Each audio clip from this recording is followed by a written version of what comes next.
Popcorn Optimist. Welcome to Popcorn Optimist, a film appreciation YouTube channel that believes the more context we have, the more likely we are to appreciate films. This is the third episode in a new weekly series about the week's new releases, and it's called...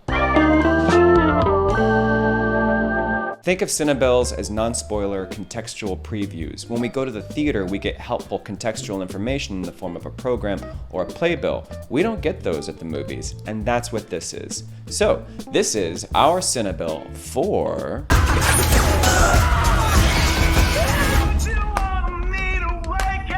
Please, twice if I'm in danger. Well, maybe not. Let's not answer that one, right?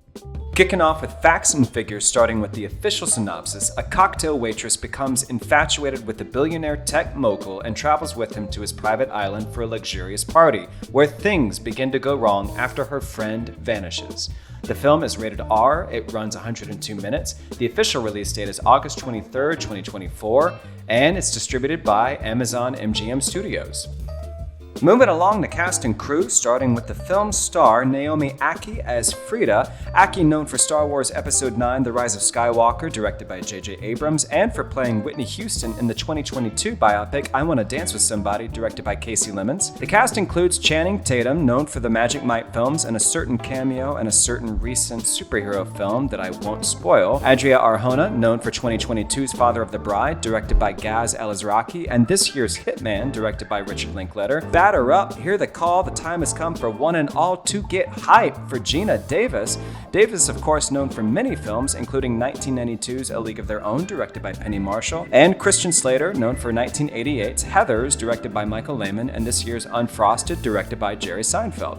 The film was directed by Zoe Kravitz, making her directorial debut, more on her later. It was written by Zoe Kravitz and E.T. Feigenbaum. Feigenbaum worked with Kravitz on the Hulu TV series adaptation of Nick Hornby's High Fidelity. It was edited by Catherine J. Schubert, known for editing the 2020 film Tesla, directed by Michael Almereyda. Music is by Shonda Dancy, known for 2022's I Wanna Dance with Somebody, directed by Casey Lemons and starring Naomi Ackie. And cinematography is by Adam Newport Berra, known for 2019's The Last Black Man in San Francisco, directed by Joe Talbot. And finally, notes and harkens. Harkens is a term that we'll return to later.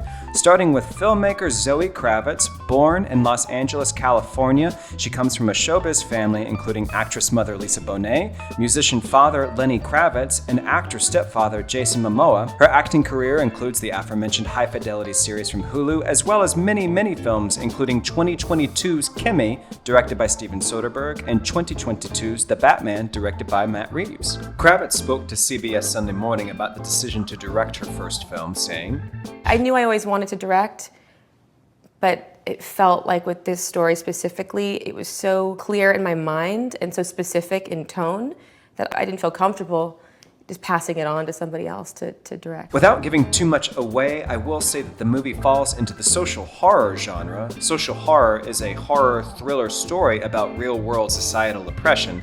This is Zoe Kravitz speaking to Esquire about genre. I think exploring the horror of being alive and living in a society, and we're so fragile, our brains are so fragile, and once you start to question your reality, which I think everybody does from time to time, it's so scary. This is Kravitz speaking to Collider about the film's original title and the themes of the film. The original title of the film, which is Pussy Island, wanting to explore power, how absurd it is that women are asked to forget and pretend and smile through pain and speak with our eyes because we can't say it out loud.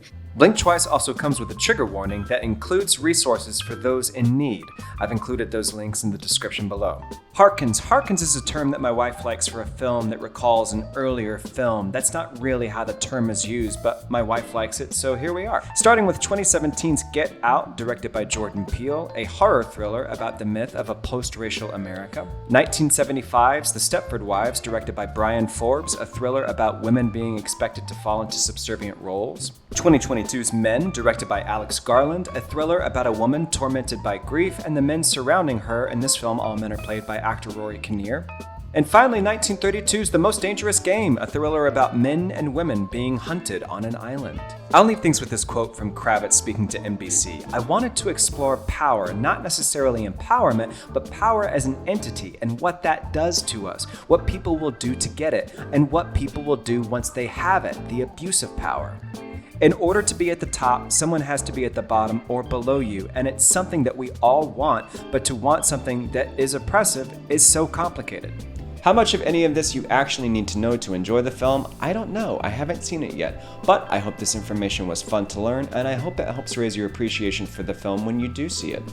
Join us next week. Our Cinebill will be for Tim Burton's Beetlejuice. Popcorn Optimist.